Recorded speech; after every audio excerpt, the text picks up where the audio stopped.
Cette équipe, à chaque match, essaye de développer du jeu. Bon, Ouais. je suis d'accord qu'il y en a qui disent oui, il y a la capacité financière, il te faut des joueurs de renom, des joueurs chevronnés, mais à la base, c'est une équipe. Ouais.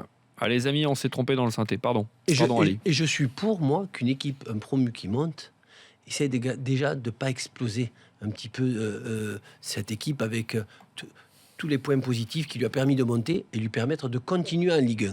La deuxième année, oui, là, il va falloir faire des retouches. Mais là, tu n'as pas besoin d'autant de joueurs pour essayer de te maintenir. Pourquoi ? Parce que entre les places qui te font descendre et celles en dessous du milieu de tableau, tu peux faire partie de cette équipe-là. Mais si tu développes du jeu, et c'est ce que fait Dalloglio avec Dijon, mais rester toujours dans le jeu.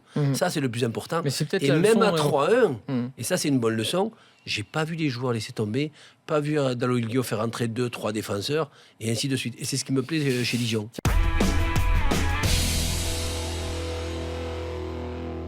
Évidemment, à mon sens, l'homme idoine pour reprendre en main ce club, cette équipe, c'est Reynald Denwex.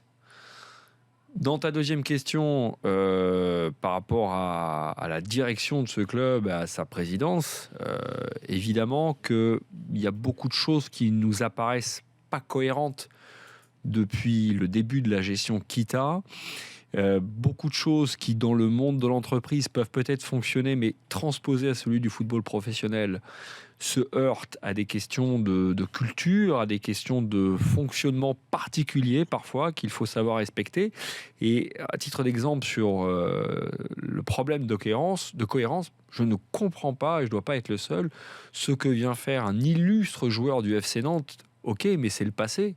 Aujourd'hui, José Touré, qu'est-ce qu'il vient amener, qu'est-ce qu'il vient apporter à ce club ? Quelle est son expertise et sa plus-value dans cet organigramme nantais pour que le club revienne à un bon niveau ? Je ne dis même pas sur les devants de la scène, parce qu'on parle d'un très grand club français. Donc, cette question de l'organigramme que soulignait Ali, qui est le principal écueil.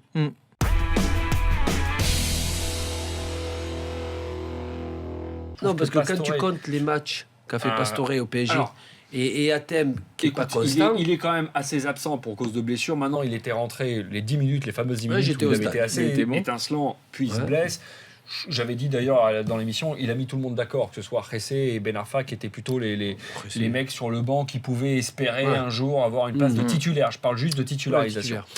Maintenant, je trouve que Pastore a un rayonnement collectif plus important que Hatem, mais que Hatem a quelque chose presque d'indéfinissable. Quand il est en jambes, quand il est en rythme, quand il te sent bien, quand il est bien, voilà, quand il est à l'endroit et qu'il sent que l'équipe compte sur lui, il a quelque chose en plus. Ali, il a, moi j'appelle ça du génie. Il peut te débloquer un match à lui tout seul. Et sur le dernier match qu'il a fait, il a des phases de jeu. Il commence un petit peu